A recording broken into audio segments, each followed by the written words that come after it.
तो टीजीटी शिल्पी हम सॉल्व कर रहे हैं, जिसमें लगभग 12-13 क्लास हमारी हो चुकी है। तो 2009 के प्रश्नों को हम देख रहे थे, 2009 के प्रश्नों को देख रहे थे, जिसमें भाग 1 हो चुका है, आज हम भाग 2 देखेंगे।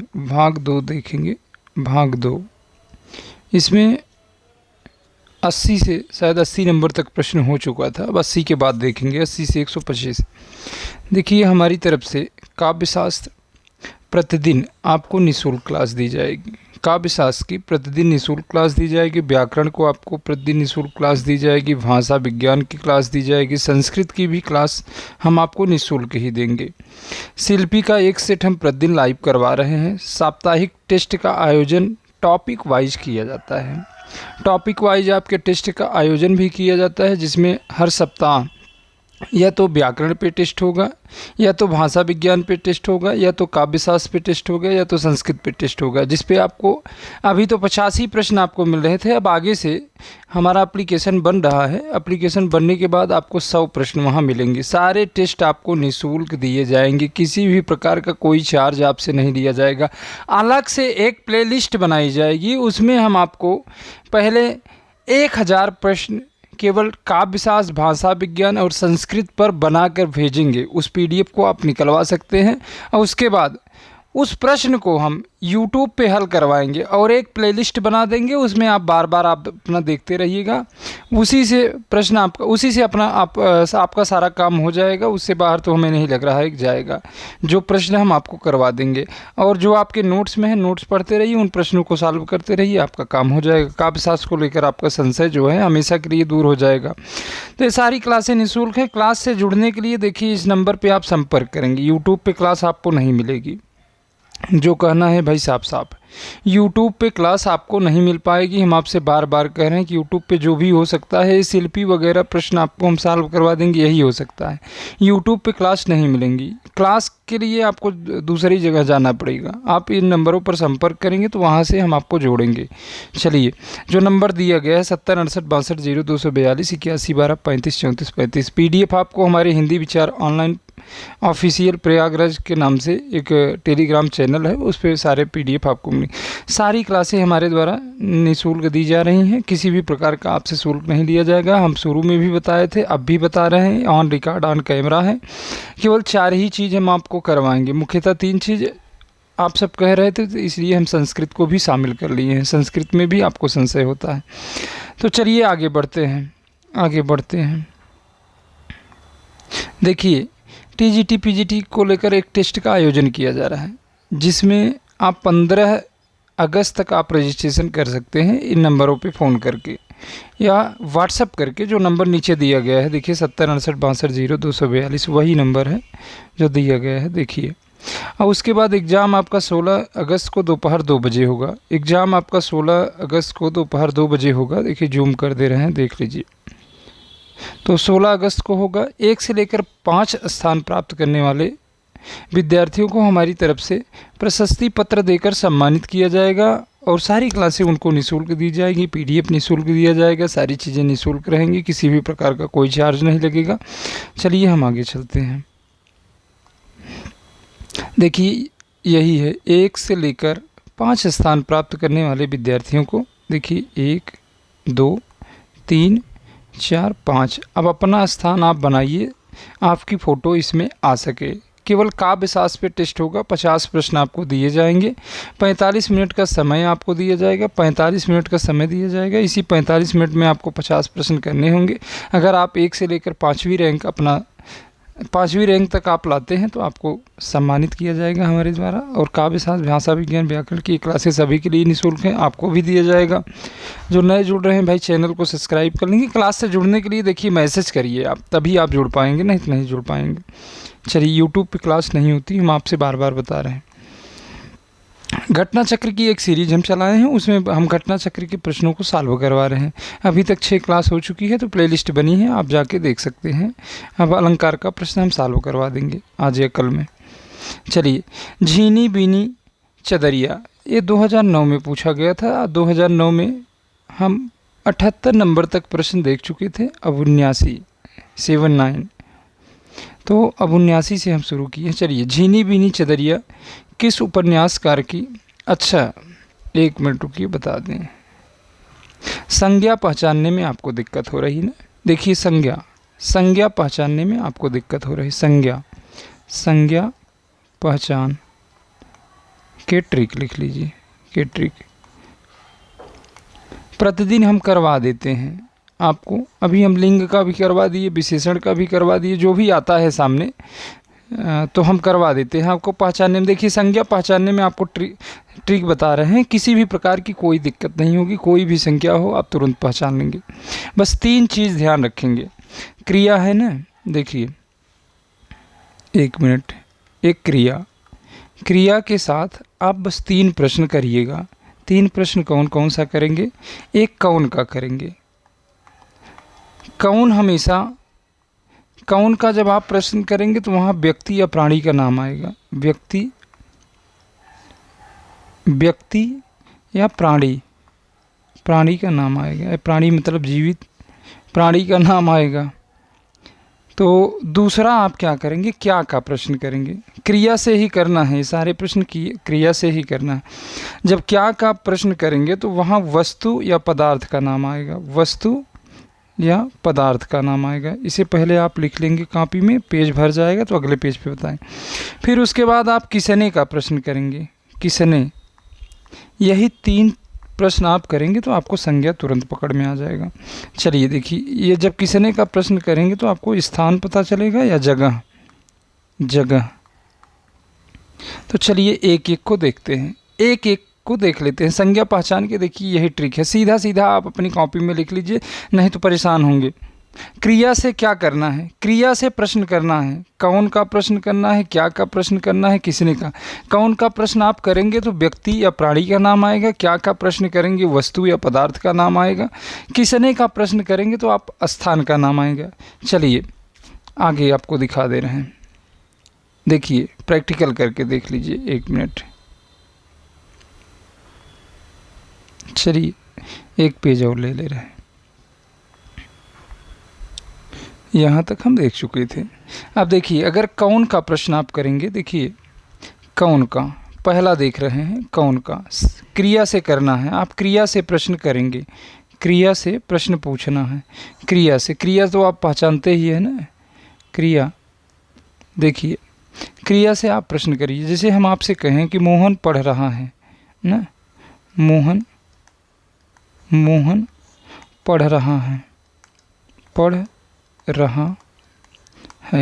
एक दिन हम आपको एक दिन जो भी अभी बचे हैं 20-25 क्लास अभी हमारी शिल्पी की बची हुई है, तो एक ट्रिक हम आपको प्रतिदिन बता दिया करेंगे। संज्ञा, सर्वनाम, विशेषण, क्रिया। किसी दिन विलोम के नियम बता देंगे, किसी दिन तद्भव तत्सम के बता देंगे, किसी दिन पर्यायवाची के भी कुछ ट्रिक आपको बता देंगे। तो एक एक चलता रहेगा। अगर आप नए जुड़े हैं तो सब्सक्राइब कर लेंगे ज़रूर, थोड़ा सा इस बात का ध्यान देंगे। संज्ञा के पहचान के ट्रिक देखिए, उसमें हम आपको पीछे बताए थे ना। देखिए पीछे कि क्रिया से आप 3 प्रश्न करेंगे। क्रिया से लीपापोती नहीं करना चाह रहे हैं, पीडीएफ भेजते हैं ग्रुप में। तो क्रिया से आप 3 प्रश्न करेंगे। कौन का करेंगे, क्या का करेंगे, किसने का। अगर कौन का प्रश्न आप कर रहे हैं तो व्यक्ति या प्राणी का नाम आएगा। क्या का प्रश्न कर रहे हैं वस्तु या पदार्थ का नाम आएगा। किसने का प्रश्न करेंगे तो स्थान या जगह का नाम आएगा। जो भी उत्तर मिले आपको वो संज्ञा है। जो भी उत्तर आपको मिले वह संज्ञा है। चलिए एक एक को देखते हैं। पहले हम कौन को लेते हैं। कौन को देखिए, कौन को ले लिए ना। अब कौन, 1 मिनट, इसको फिर से बना दे रहे हैं। 1 मिनट, आप थोड़ा सा लाइन पे रहिए। देखिए कौन का प्रश्न हम कर रहे हैं, दूसरे कलर से लिख दे रहे हैं। देखिए आप क्रिया से कौन का प्रश्न करिए। क्रिया से एक का है, क्रिया से कौन का, क्रिया से प्रश्न करना है। क्रिया से आप प्रश्न करिए। क्रिया से क्रिया कहाँ है, देखिए क्रिया ये है। आप इसी से पूछिए कौन पढ़ रहा है। पूछिए, ऐसा पूछिए कौन पढ़ रहा है। क्रिया से पूछिए। ये देखिए सारी क्रियाएं हैं। पूछिए कौन पढ़ रहा है। कौन पढ़ रहा है। जो भी उत्तर आपको मिल जाए, जो भी उत्तर आपको मिल जाए, मोहन, देखिए आ रहा है ना, मोहन, मोहन, मोहन पढ़ रहा है, तो मोहन क्या है? संज्ञा है। सीधा सीधा मोहन क्या है? संज्ञा है। चलिए और देख ले रहे हैं। चलिए अब आप खुद से करके बताइए, आप खुद से कमेंट करिए। चलिए हम आपसे कहें राम और श्याम पुस्तक पढ़ रहा है, पढ़ रहे हैं, बताइए कौन पढ़ रहे हैं? आप प्रश्न करिए। हमने बताया प्राणी का नाम आएगा, जब भी प्राणी या व्यक्ति का नाम आएगा हम आपको बताएं व्यक्ति या प्राणी का। आप कौन का प्रश्न करिए। कौन पढ़ रहा है? राम और श्याम, राम और श्याम। देखिए आप क्रिया से प्रश्न करिए। देखिए पढ़ रहे हैं, कौन पढ़ रहे हैं? आप यहाँ जोड़ दीजिए न भैया, कौन पढ़ रहे हैं, कौन, जगह नहीं है तो आपको हम दिखाते। चलिए आप समझ गए होंगे, अब तो आप कमेंट करके बता दीजिए जी समझ में आ गया है सर। तो चलिए अब यहाँ हम पहला नियम देख लिए, पहली ट्रिक को हम देख लिए, संज्ञा पहचान की पहली ट्रिक को हम देख लिए। अब आगे चल रहे हैं। देखिए अब क्या वाला देखेंगे। क्या क्या 3 प्रश्न आपको करना है। क्या वाला देख ले रहे हैं, 1 मिनट देखिए। चलिए क्या वाला देख ले रहे हैं। क्या वाले में हमने बताया कि आप जब संज्ञा से क्या का प्रश्न करेंगे तो वस्तु या प्राणी का नाम आएगा। वस्तु, वस्तु या पदार्थ का, प्राणी का नहीं, पदार्थ का। उस जब आप कौन का प्रश्न कर रहे थे तो आपको व्यक्ति या प्राणी का नाम मिल रहा था। जब आप कौन का प्रश्न कर रहे थे तो व्यक्ति और प्राणी का नाम मिल रहा था। फिर से एक बार सुन लीजिए, कौन का प्रश्न करने पर आपको व्यक्ति या प्राणी का नाम मिलता है। क्या का प्रश्न करेंगे तो आप वस्तु या पदार्थ का। अब देखिए कलर चेंज कर लें, आइए थोड़ा सा रंग बिरंगा रहेगा तो अच्छा रहेगा। आइए देखते हैं। चलिए अगर हम आपसे कहें कि मोहन, उसी उदाहरण को ले रहे हैं, मोहन, मोहन आम खा रहा है, आम खा रहा है, मोहन आम खा रहा है। पूछिए क्या खा रहा है? क्रिया से प्रश्न करिए। देखिए क्रिया है ना, क्रिया से ही प्रश्न करिए। रुक जाइए क्रिया आपको दिखा दें, इसीलिए कहते हैं कि रात्रि में आइए व्याकरण की क्लास में। देखिए अब यहाँ क्रिया है ना, क्या खा रहा है। पूछिए क्या खा रहा है, क्या खा रहा है। उत्तर मिला ना है। जब आपको उत्तर मिल जाए आम खा रहा है तो देखिए ये संज्ञा है, आम। यह जो उत्तर आपको मिला है यह संज्ञा हो गया, यह संज्ञा हो गया, संज्ञा। अभी हम संज्ञा पहचानने के नियम बता रहे हैं, उसके भेदों को नहीं बता रहे हैं मेरे भाई। भेदों को कहाँ बता रहे हैं, केवल आप संज्ञा पहचान जाएं। पहले आप संज्ञा को पहचानना सीखिए ना। देखिए क्या खा रहा है, आम खा रहा है। तो ऐसे भी बता सकते हैं कि यह पदार्थवाचक संज्ञा है। जो भी आप देखिए बहुत सरल है संज्ञा। हम जब बताएंगे, आप व्याकरण की क्लास ज्वाइन करिएगा तो सारी चीज़ें आसान कर देंगे। चलिए अब फिर देखिए तीसरा नियम है। हमने कहा कि क्रिया से आप किसने का प्रश्न करेंगे, किसने, किसने का प्रश्न करेंगे, किसने। एक प्रश्न, 3 ही प्रश्न करने थे, कौन, क्या, किसने। जब किसने का प्रश्न करेंगे तो आपको जगह या स्थान मिलेगा। स्थान, स्थान की बात होगी, स्थान की बात होगी। चलिए देखिए अब हम कहें कि मोहन विद्यालय जाता है, मोहन विद्यालय,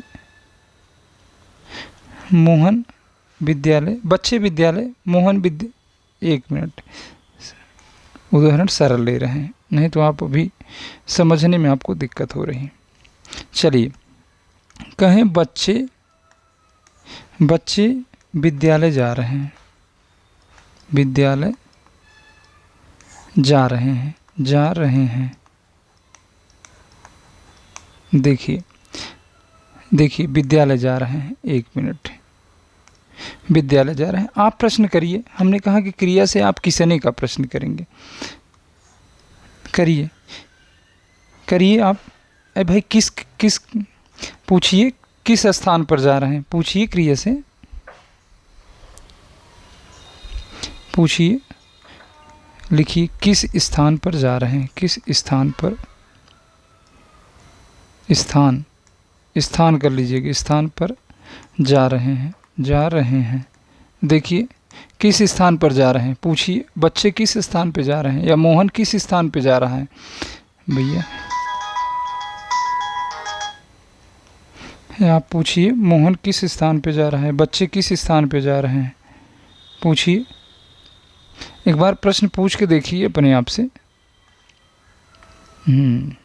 फिर से बताएं। अच्छा 1 मिनट, बहुत आराम से सीखिएगा, सीधा आप पूछिएगा। हमने बताया कि 3 प्रश्न करेंगे संज्ञा जानने के लिए क्रिया से, एक कौन का करेंगे, एक क्या का करेंगे, एक किसने का करेंगे। देखिए जब किसने का प्रश्न आप करेंगे क्रिया से तो आपको स्थान का बोध होगा या जगह का बोध होगा। अगर हम आपसे कहें बच्चे, बच्चे विद्यालय जा रहे हैं,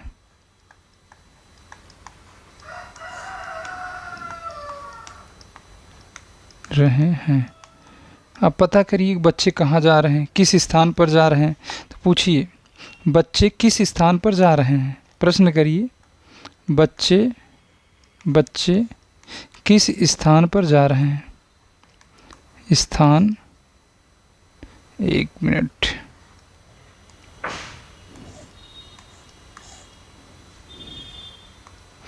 बच्चे किस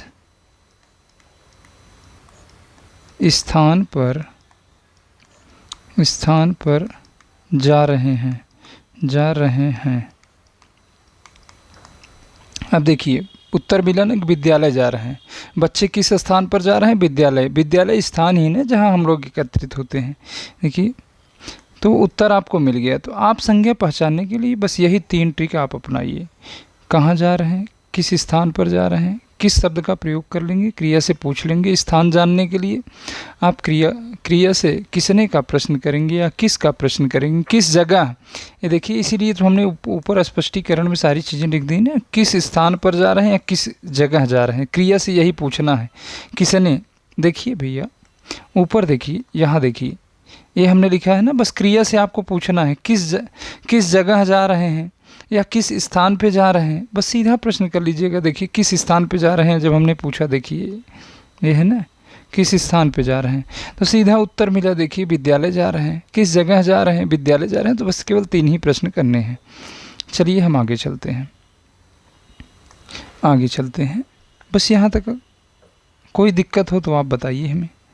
अगर समझने में आपको किसी भी प्रकार की अभी तक दिक्कत हुई हो तो आप हमें बताएंगे।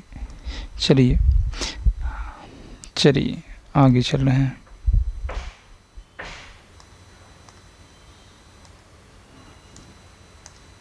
एक मिनट आप लाइन पे रहेंगे। चलिए इस प्रश्न का उत्तर आप बताइए। झीनी बीनी चदरिया, झीनी बीनी चदरिया किस उपन्यासकार की कृति है, बताइए। झीनी बीनी चदरिया किस उपन्यासकार की कृति है, बताइए। बहुत सरल प्रश्न है, आप कमेंट जल्दी जल्दी किया करिए। देखिए भाई समय लग जाता है, बाद में आपको देखने में भी दिक्कत होगी। बताइए बताइए। झीनी बीनी चदरिया कई बार टीजीटी में पूछा जा चुका है। झीनी बीनी चदरिया बताइए। बहुत अच्छा, अब्दुल बिस्मिल्लाह की। चलिए बहुत अच्छा, अगले प्रश्न पे चल रहे हैं। उद्योग का संधि विच्छेद कीजिए, उद्योग का संधि विच्छेद कीजिए। चलिए बताइए। अब हमने लिख भी दिया है, बताइए। अब लिख भी दिए हैं, बताइए बताइए। उत्धन योग, ऑप्शन नंबर ए सही हो जाएगा, ऑप्शन नंबर ए सही हो जाएगा। चलिए अगले प्रश्न पे चलते हैं। प्रबोध पचासा ग्रंथ के रचयिता का नाम पूछा जा रहा है। प्रबोध पचासा किसकी रचना है, प्रबोध पचासा किसकी रचना है? तो रामानंद की तो रचना हो ही नहीं सकती, ये तो बहुत सरल है। कबीर की भी नहीं है, न तो मतर्याम की है, तो यह पद्माकर की रचना है, पद्माकर की रचना है। अगले विकल्प पे चल रहे हैं। देखिए निम्न में से किस पत्रिका से संबंधित साहित्यकार नहीं है, बताइए। सीधा सीधा। अगर नया ज्ञानोदय की बात करें तो यह रविंद्र कालिया की है, यह सही है। पहल ज्ञान रंजन की है, आप जानते हैं। तद्भव अखिलेश की है, आप जानते हैं। ये बहुत सरल ही प्रश्न है, बताइए। अब तो आप जान गए होंगे। तो ऑप्शन नंबर डी, यही दस्तावेज रामचंद्र तिवारी का, यही ऑप्शन सही नहीं है। यह विश्वनाथ का है, यह विश्वनाथ का है। 82 नंबर में विश्वनाथ प्रसाद तिवारी का है। चलिए आगे चलना है। कढ़ाई से गिरा, कढ़ाई से गिरा चूल्हे में आ पड़ा। बताइए, कढ़ाई से गिरा चूल्हे में आ पड़ा का भाव है एक विपत्ति से छूटकर दूसरी में आ पड़ना। कढ़ाई और चूल्हा पास पास होता है, ये तो किसी भी कीमत पर सही नहीं। कढ़ाई, ये भी नहीं। एक बार भूल होती है, बार बार नहीं, ये भी नहीं है। तो ऑप्शन नंबर कौन सा सही हो जाएगा मेरे भाई बहन? ऑप्शन नंबर कौन सा सही हो जाएगा? तो ऑप्शन नंबर ए सही हो जाएगा। तो ऑप्शन नंबर ए सही हो जाएगा। अगले प्रश्न पे चल रहे हैं। प्रभु जी तुम चंदन हम पानी किस रचनाकार की पंक्ति है? प्रभु जी तुम चंदन हम पानी किस रचनाकार की पंक्ति है? देखिए नंबर दिया गया है ना। आप टेस्ट पेपर हम करवाएंगे 1000 प्रश्नोत्तरी केवल काव्य शास्त्र पे हम करवाएंगे, वही देख लीजिएगा, आपका काम हो जाएगा, आपको भटकना नहीं पड़ेगा। बाकी क्लास रात्रि में 8 बजे चल रही है, तो आप वहाँ जुड़िएगा। दिन में हमारी क्लास कहीं रहती है, इसलिए हम नहीं एडजस्ट कर पा रहे हैं, दिक्कत होगी। देखिए, प्रभु जी तुम चंदन हम पानी, इस पंक्ति के रचनाकार का नाम बताइए। इनका तो हो ही नहीं सकता कोई सवाल। नानक का तो ही नहीं है। अब बताइए, मलुकदास का भी नहीं है। बहुत अच्छा, संत रैदास की। प्रभु जी तुम चंदन हम पानी, तो किसकी पंक्ति है?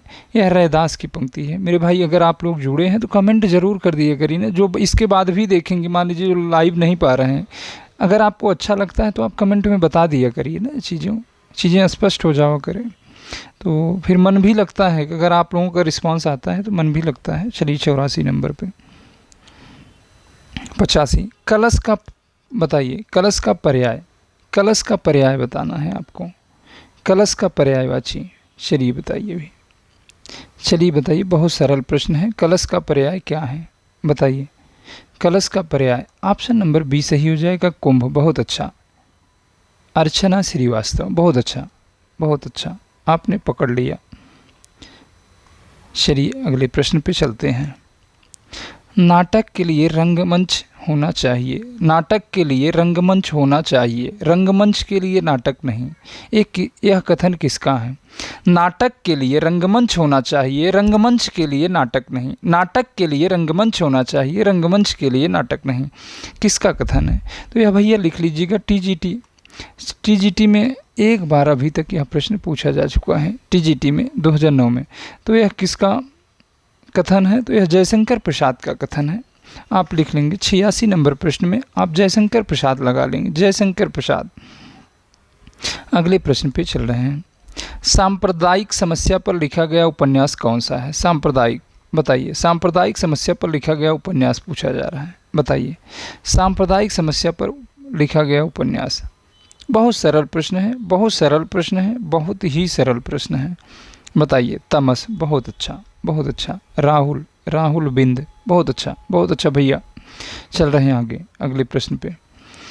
प्रेम को पंथ कराल महा तरवारी की धार पे धावनो, ये किसकी पंक्ति है? प्रेम को पंथ कराल महा तरवारी की धार पे धावनो, किसकी पंक्ति है? बताइए किसकी पंक्ति है भैया? बहुत अच्छा, बहुत अच्छा। तो ऑप्शन नंबर डी सही हो जाएगा। बहुत अच्छा उत्तर। चलिए आगे चल रहे हैं। निम्न में से किस कवि को अपभ्रंश का वाल्मीकि कहा जाता है? बताइए। बहुत ही सरल प्रश्न है। अपभ्रंश का वाल्मीकि किसे कहा जाता है? अपभ्रंश का वाल्मीकि किसे कहा जाता है? बताइए भैया, अपभ्रंश का वाल्मीकि किसे कहा जाता है? बताइए। चलिए, तो किसे कहा जाता है भैया? स्वयंभू को, स्वयंभू को। ऑप्शन नंबर सी, किसने कहा है? डॉक्टर भयाड़ी ने, डॉक्टर भयाड़ी, इन्होंने स्वयंभू को अपभ्रंश का वाल्मीकि कहा है। अपभ्रंश का वाल्मीकि, स्वयंभू अपभ्रंश के पहले कवि हैं। स्वयंभू की रचनाओं की बात करें, स्वयंभू की रचनाओं की बात करें तो पौमचर्यू हैं, पौमचर्यू हैं। तो स्वयंभू के बारे में अगर, और स्वयंभू ने खुद को, अपने आप को कुकवि कहा है। स्वयंभू ने अपने आप को कुकवि कहा है, कुकवि, कुकवि कहा है भैया, कुकवि कहा है। इन्हें अपभ्रंश का महाकवि भी कहा जाता है। स्वयंभू को अपभ्रंश का महाकवि, अपभ्रंश सब जोड़ लेंगे, अपभ्रंश का महाकवि, महाकवि भी कहा जाता है, महाकवि आप लिख लेंगे, महाकवि भी कहा जाता है।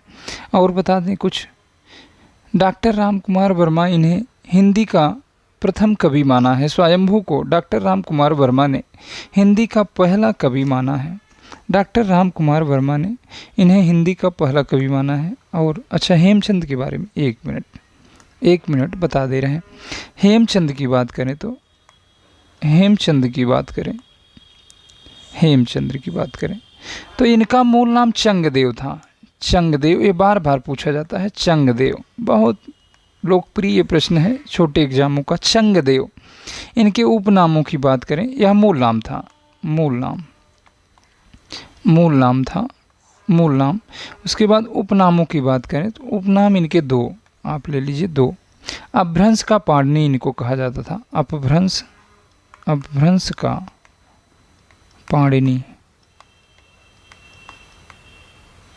पाणिनि लिख लीजिएगा भैया, पाणिनि।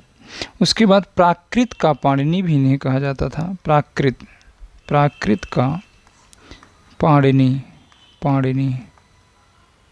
पाणिनि लिख लीजिएगा भैया, यहाँ एक और बढ़ा दीजिए, पाणिनि। अब देख लीजिए, अब सही हो गया है। तो चलिए, अपभ्रंश की ये अगर हेमचंद की बात कर रहे हैं, हेमचंद का मूल नाम चंगदेव था। चंगदेव बहुत बार पूछा जा रहा है, चंगदेव किसका नाम था? तो इन्हीं का नाम था। अगर इनकी रचनाओं की बात करें, हेमचंद की रचनाओं की बात करें तो हेमचंद कुमारपाल चरित,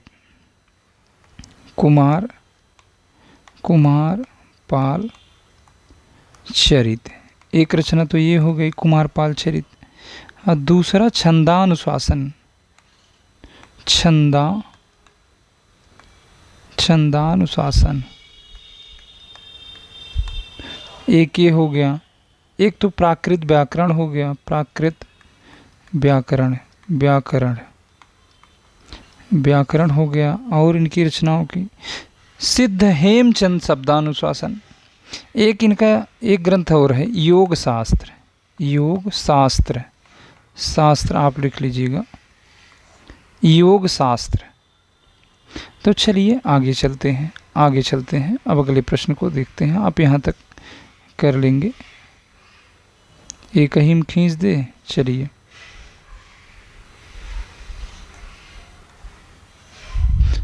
अगले प्रश्न पे 91 नंबर प्रश्न आ गया। अरुण यह मधुमय देश हमारा, यह कथन किसने कहा था? चलिए आगे पीछे हो जाएगा, कोई दिक्कत नहीं। अरुण यह मधुमय देश हमारा, यह किसने कहा? अरुण यह मधुमय देश हमारा, तो यह कार्नेलिया ने कहा था। ऑप्शन नंबर सी सही हो जाएगा। अगले प्रश्न पे खेट कौतुक बताइए, खेट कौतुकम किसकी रचना है? खेट कौतुकम किसकी रचना है बताइए, खेट कौतुकम किसकी रचना है? 92 नंबर प्रश्न का उत्तर आप बताएंगे। 92 नंबर प्रश्न का उत्तर बहुत अच्छा, रहीमदास। चलिए अगले प्रश्न पे चल रहे हैं। समरस थे जड़ या चेतन, सुंदर साकार बना था, चेतनता एक विलासती, आनंद आखंड घना था। बताइए, समरस थे जड़ या चेतन, सुंदर साकार बना था, चेतनता एक विलासती, आनंद अखंड घना था। बताइए भैया, इसमें कौन सा रस है? श्रृंगार रस का स्थायी भाव रति होता है, करुण रस का स्थायी भाव शोक होता है, शोक। बताइए, भयानक रस का भय होता है, शांत रस का क्या होता है? निर्वेद या वैराग्य। इसका मतलब वैराग्य, इसमें आप वैराग्य धारण करते हैं। तो चलिए बताइए भैया, शांत रस का स्थायी भाव क्या है? निर्वेद। चलिए बताइए, कौन सा रस है इसमें? श्रृंगार तो हो ही नहीं सकता, ना तो करुण है ना तो भयानक है। बताइए कौन सा है? बताइए 93 नंबर में शांत रस है। यह किसकी पंक्ति है? यह किसकी पंक्ति भैया? जयशंकर प्रसाद की।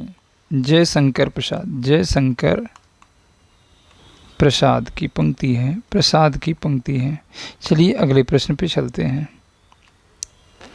निम्न में से कौन सा उपन्यास एवं उपन्यासकार का युग्म सही नहीं है? बताना है आपका कौन सा सही नहीं है। वो एक और उपन्यास दिया गया है, एक और उपन्यासकार का नाम जिसकी कृति है। चलिए, महाभोज मन्नू भंडारी ये तो सही है। तत्सम राजी सेठ ये भी सही है। आवा चित्रा मुदगल का ये भी सही है। आवा चित्रा मुदगल का ये भी सही है। तो कौन सा नहीं सही है? मुझे सूरज चाहिए, यही सुरेंद्र वर्मा का नहीं सही है। यहाँ होना चाहिए मुझे चाँद चाहिए। तो ऑप्शन नंबर डी सही हो जाएगा, यही सही नहीं है। चलिए, पाप और पुण्य के चित्रण नैतिक प्रश्न को किस उपन्यास में प्रस्तुत किया गया है? 3 बार पूछा जा चुका है अभी तक प्रश्न। यह प्रश्न अभी तक 3 बार पूछा जा चुका है। यह प्रश्न अभी तक 3 बार पूछा जा चुका है। चलिए बताइए, पाप और पुण्य के चित्रण नैतिक प्रश्न को किस उपन्यास में, पाप और पुण्य के बारे में किस उपन्यास में पूछा गया है? तो बताइए भैया। 95 बताइए। तो यह चित्रलेखा किसका उपन्यास है? आप कमेंट करके बताएंगे। चलिए, प्रत्येक का संधि विच्छेद कीजिए। बहुत ही सरल प्रश्न है, प्रत्येक का संधि विच्छेद कर दीजिए। बताइए, प्रतिधन 1 कहीं है?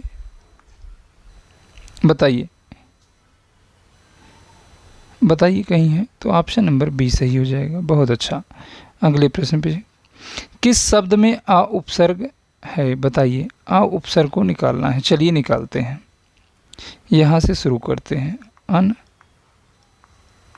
प्लस जान, इसमें तो नहीं है। अब यहाँ देखते हैं, अव प्लस मान, अवमान, मान देखिए मूल शब्द हो गया ना, जान मूल शब्द हो गया। अब इसमें देखेंगे अनुपसर्ग है, इसमें अ उपसर्ग है।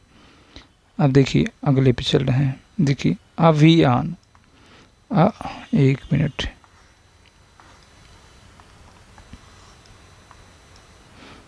चलिए इसमें अभी उपसर्ग है, अभी प्लस यान।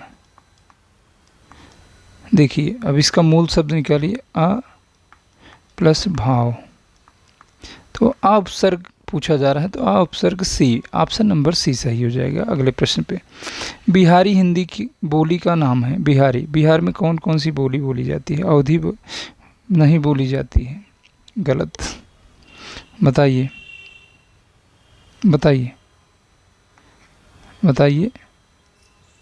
नहीं तो हम लिख रहे हैं अब। तो ऑप्शन नंबर ए सही हो जाएगा। ऑप्शन नंबर ए, अवधी बघेली छत्तीसगढ़ी, ये दोनों पूर्वी हिंदी की हैं। ये आपकी ये किस हिंदी की है? पश्चिमी की। मैसेज करके इसको बताइए। चलिए, तो इसमें ऑप्शन नंबर कौन सा सही था? ए। तो ऑप्शन नंबर डी आप कमेंट करके बताएंगे, आपके ऊपर है। सर्वेश्वर दयाल सक्सेना की नाट्यकृत, इनकी नाटक बताइए कौन सा है? सर्वेश्वर दयाल सक्सेना की, बताइए। बहुत अच्छा, बकरी, बहुत अच्छा, बहुत ही बेहतरीन। चलिए, निम्न में से कौन सा कथन सत्य नहीं है? बताइए भैया। असत्य को निकालना है, असत्य निकाल लीजिए। कहाँ है असत्य छिपा? असत्य को खोजिए असत्य कहाँ है, बताइए। तो चलिए, संस्कृत में 3 वचन होते हैं, ये तो सही है, सत्य है। हिंदी में 2 वचन होते हैं, ये भी सत्य है। हिंदी में 2 लिंग होते हैं, ये भी सत्य है। इसका मतलब संस्कृत में हिंदी की तरह 2 लिंग होते हैं, यही असत्य है। तो ऑप्शन नंबर डी सही हो जाएगा। ऑप्शन नंबर डी सही हो जाएगा। अगले प्रश्न पे चलते हैं। उदय प्रकाश द्वारा लिखित कौन सी कहानी नहीं है? उदय प्रकाश की कौन सी कहानी नहीं भैया? उदय प्रकाश की कौन सी कहानी नहीं है, यही बता दीजिए। उदय प्रकाश की कौन सी कहानी नहीं है, बताइए। 102 नंबर का उत्तर आप बताइए। उदय प्रकाश की कौन सी कहानी नहीं है, बताइए। पीली आंधी की बात करें, पोली आंधी लिखा है, तो पीली आंधी प्रभा खेतान की है। प्रभा खेतान की, प्रभा खेतान की है। ये प्रभा खेतान की है। तो ऑप्शन नंबर सी सही हो जाएगा इसमें, ऑप्शन नंबर सी सही हो जाएगा। अगले प्रश्न पे, ये वह पथ बंधु था, बहुत सरल है, किसका उपन्यास है बताइए। बहुत अच्छा, ए, ऑप्शन नंबर ए आप पकड़ लिए, बहुत अच्छा। चलिए, विज्ञान गीता किसकी रचना है, विज्ञान गीता किसकी रचना है बता दीजिए भैया। विज्ञान गीता किसकी रचना है? सभी भाई बहनों का उत्तर सही है, सभी भाई बहनों का उत्तर सही है। तो इसमें केशव दास की रचना है विज्ञान गीता। अगले प्रश्न पे चलते हैं। निम्न में से कौन सा वणिक छंद है? बहुत सरल प्रश्न, बहुत सरल प्रश्न, बताइए वणिक छंद। वणिक छंद बताना है जी, जी, ठीक ठीक, गुड़िया विश्वकर्मा, बहुत अच्छा, बहुत अच्छा। तो ऑप्शन नंबर सी सही हो जाएगा, ऑप्शन नंबर सी सही हो जाएगा। सवैया वणिक छंद नहीं है, यह मात्रिक छंद है, यह वणिक छंद पूछा जा रहा है, वणिक छंद है तो सवैया वणिक छंद है, तो सवैया वणिक छंद है, वणिक, एक मिनट, वणिक छंद है और बाकी सारे मात्रिक छंद हैं, बाकी सारे मात्रिक छंद हैं। चलिए अगले प्रश्न पे, स्वप्न का विलोम, आप सपने में हैं बताइए, स्वप्न का विलोम बताना है आपको। खुमारी, दीवा, स्वप्न, दिन में स्वप्न कहाँ देख रहे हैं? खुमारी, ये तो कहीं दूर दूर तक नहीं तो जागरण हो जाएगा, स्वप्न का विलोम जागरण हो जाएगा, स्वप्न का विलोम जागरण हो जाएगा। ऑप्शन नंबर डी सही हो जाएगा। अगले प्रश्न पे चलते हैं। ओछे की प्रीत बालू की भीत का भाव, यह प्रश्न 2 बार पूछा गया है, यह प्रश्न 2004 में भी पूछा गया था, 2009 में भी। ओछे की प्रीत बालू की भीत, बताइए। बालू की दीवार, ये तो हो ही नहीं पाएगा, ऑप्शन नंबर सी गलत बता रहे हैं। ओछे लोग बालू की दीवार बना कर रहते हैं, ए भाई बालू की दीवार क्यों बना के रहेंगे, ये भी नहीं हो सकता। बालू की दीवार कमज़ोर होती है, इसका कोई मतलब ही नहीं है, बताइए। बालू ओछा पदार्थ ओछा होता है, बताइए भाई। 107 नंबर में सारे ऑप्शन गलत हैं, तब आप भूल गए, इसका मतलब पढ़े नहीं सही से। चलिए अब सारे विकल्पों का कटकुट हटाते हैं, अब देखिए फिर से पढ़िए, आप पढ़े नहीं, ध्यान से पढ़िए। चलिए बताइए, बबलू यादव, हाँ बताइए। प्रिया,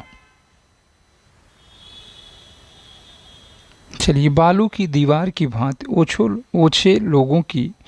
ओछे लोगों का प्रेम अस्थायी होता है, बालू की दीवार की भांति ओछे लोगों का प्रेम अस्थायी होता है। बहुत सही, बहुत सही, अब आपने उत्तर सही कर दिया है। चलिए अगले प्रश्न पे चलते हैं। तो ये सरल था। नटों के जीवन संघर्ष का उल्लेख किस उपन्यास में नहीं है? नटों के जीवन संघर्ष का उल्लेख किस उपन्यास में नहीं है, बताइए। किस उपन्यास में नटों के बारे में नहीं है, बताइए। किस उपन्यास में नटों के बारे में नहीं, उनके जीवन के संघर्ष का उल्लेख किस में नहीं है?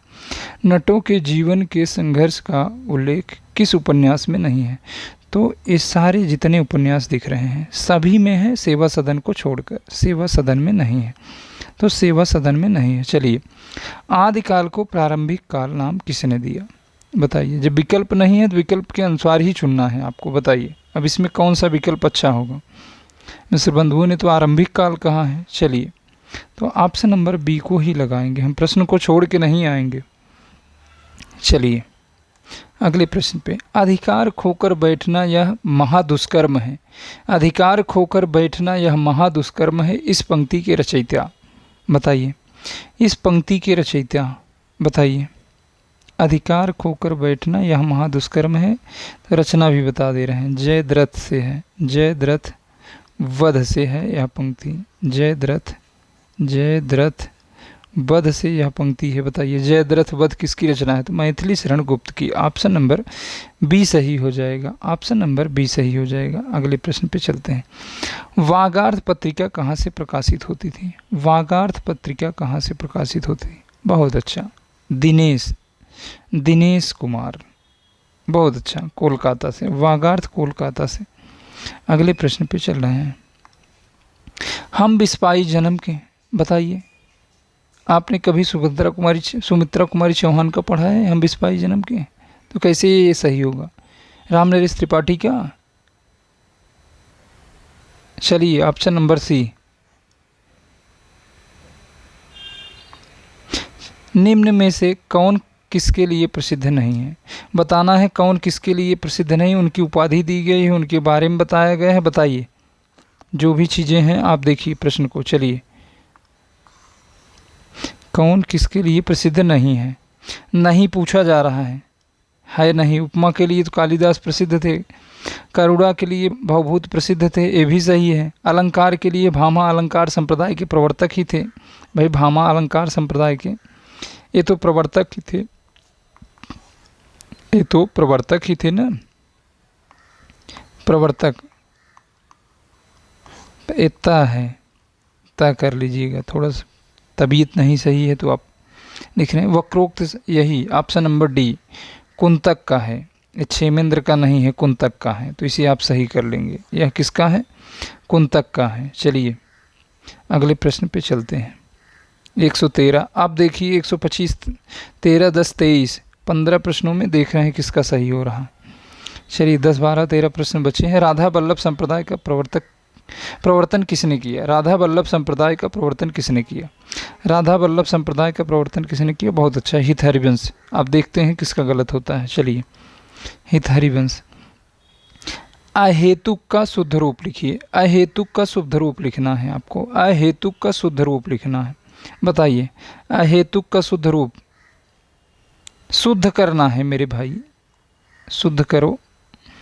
चलिए अहेतुकी, बहुत अच्छा, तो ऑप्शन नंबर बी सही हो जाएगा, ऑप्शन नंबर बी सही हो जाएगा। अगले प्रश्न पे चलते हैं। चलिए निम्न में से किस कवि ने सत्सई की रचना नहीं की? बहुत सरल प्रश्न है, एक बार बार पूछा जाता है, यही प्रश्न में पूछा जाता है। यही 4 ऑप्शन आपको देखने को मिलेंगे, चाहे यही प्रश्न उतार के रख लीजिए, जब भी पूछा जाएगा इसी में से हो जाता है।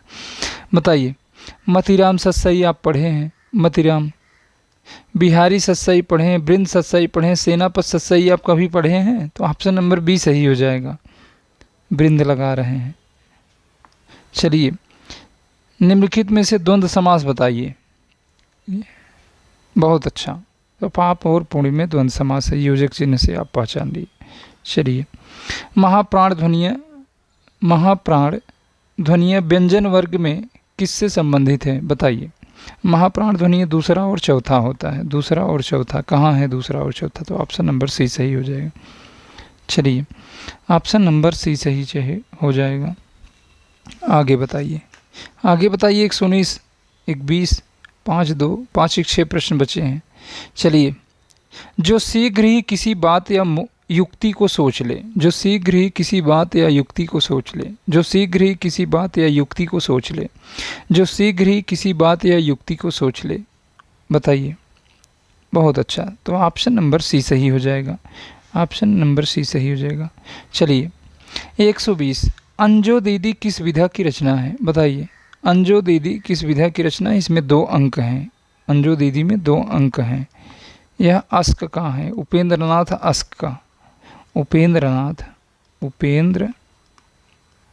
नाथ अस्क का क्या है? नाटक है, उपेंद्र नाथ अस्क। ये भाई नाथ लिखा है, नाथ, तो यह नाटक है। किस विधा की रचना है? नाटक है, 2 अंक हैं। चलिए न बहुत गर्म न बहुत ठंडा कहलाता है, न बहुत गर्म न बहुत ठंडा, समशीत समउष्ण उष्ण कटिबंधे, तो ऑप्शन नंबर डी समशीतोष्ण, ऑप्शन नंबर डी समशीतोष्ण। अगले प्रश्न पे चलते हैं।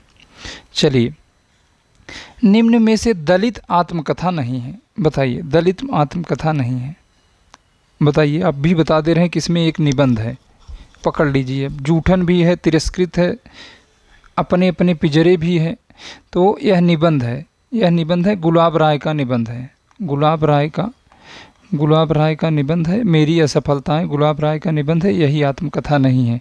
तो चलिए अगले प्रश्न पे चलते हैं। भाषा की सार्थक लघुत्तम इकाई क्या है? भाषा की सार्थक लघुत्तम इकाई पूछा जा रहा है, बताइए, बताइए।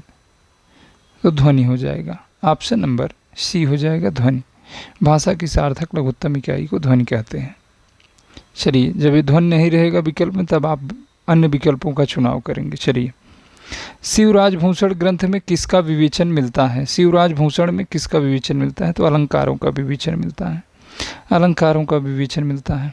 चलिए, कबीर किस शासक के समकालीन थे? किसके शाह सिकंदर जल में बोरी बहुर अग्नि परजोर। बताइए, बहुर अग्नि परजोर शुक्ल जी की किताब में लिखा है शाह सिकंदर जल में बोरी। तो चलिए, सिकंदर लोदी के समकालीन थे। तो और प्रश्न तो नहीं है। देखिए, अगर आप क्लास से जुड़ना चाहते हैं 7068 62 0 242 पे आप संपर्क करिए। जो टेस्ट होता है साप्ताहिक उसमें भी आपको जोड़ दिया जाएगा, क्लास से भी जोड़ दिया जाएगा। सारी क्लासें निःशुल्क हैं। 42 है। देखिए भैया, हो जाती है मानवीय भूल, कभी कभी बोलने में भी हो जाती है, अब लिखने में। देखिए, अब यही मोबाइल नंबर कम से कम आज 10 साल से रट रहे हैं, तब भी बोल रहे हैं लेकिन लिखने में गड़बड़ी हो जा रही। 7068 62 0 242 कभी कभी होता है। जब शुरू में सेट लगाए थे तो शिल्पी का, तो देखिए शुरू में हम तो डायरेक्ट लगा दिए थे, उसके उत्तर को चेक नहीं किए। बहुत सारी गलतियाँ थी, तो उसमें भी बताने में कभी कभी हो जाता है, ऐसा होता है अमूमन। तो और क्या जानना चाह रहे हैं आप? चलिए, और क्या जानना है? देखिए, पढ़ना क्या है आपको, देख लीजिए। छोटी विधाओं को आप बार बार पढ़ें। छोटी विधा को आप बार बार पढ़िए, ठीक है। उसके बाद आदिकाल से लेकर इतिहास पूरा पढ़ना है, आदिकाल नहीं, इतिहास। हिंदी साहित्य का इतिहास, हिंदी साहित्य का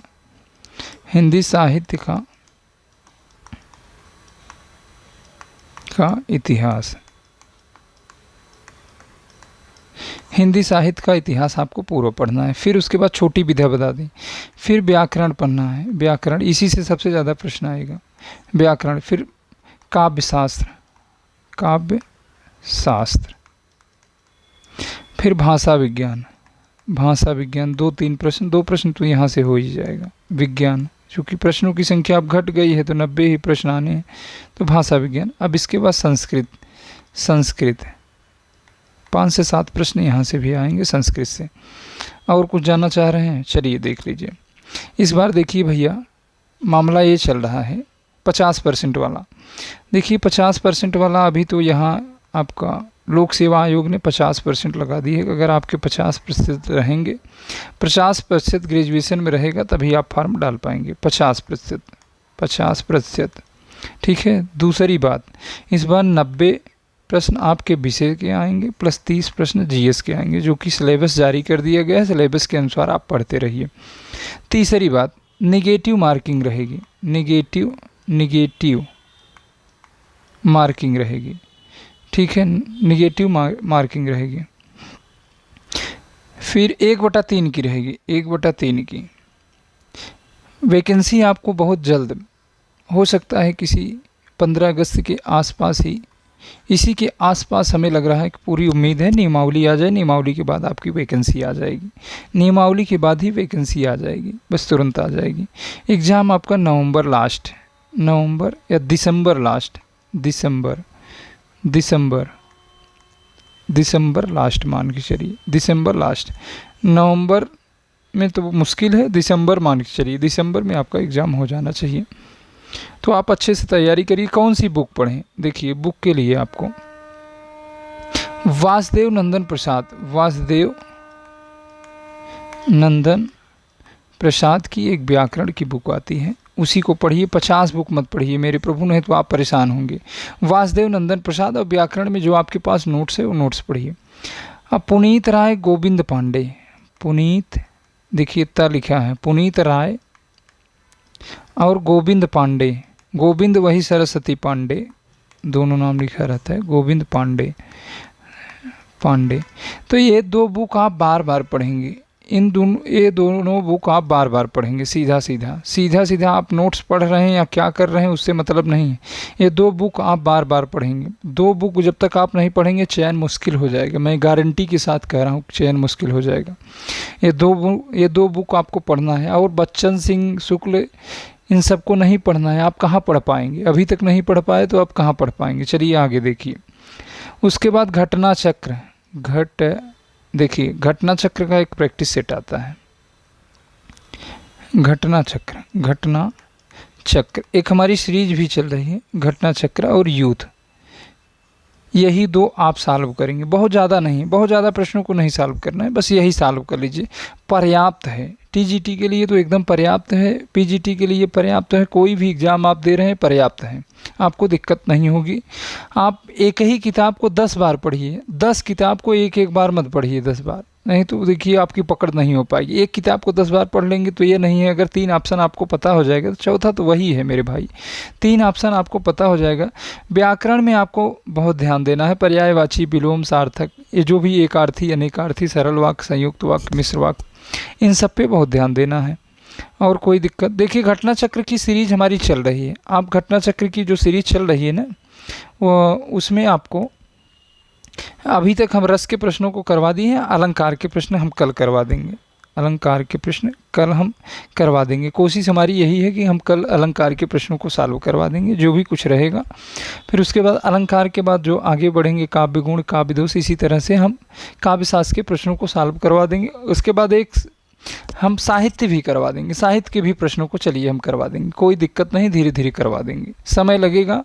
प्रतिदिन अगर आप नए जुड़े हैं, देखिए तो चैनल को सब्सक्राइब कर लीजिए, जो भी कुछ है। और क्लास से जुड़ने के लिए हमने बताया ना 70 68 62 0242 पे आप मैसेज करेंगे तो आपको सारी डिटेल्स बताई जाएगी। आप व्हाट्सअप करेंगे, पीडीएफ के लिए भी आप इसी पर व्हाट्सअप करेंगे। हमारे द्वारा किसी भी प्रकार का कोई शुल्क किसी से नहीं लिया जाता, किसी भी प्रकार का कोई शुल्क नहीं लिया जाता। चाहे जो पढ़िए, जो भी करिए, जो भी करना है करिए, आप अपना उद्देश्य पूरा करिए, किसी भी प्रकार का कोई शुल्क नहीं लिया जाएगा। जो भी पीडीएफ आपको दिया जाएगा, किसी भी प्रकार का शुल्क उसका भी नहीं लिया जाएगा, पीडीएफ हम आपको देंगे।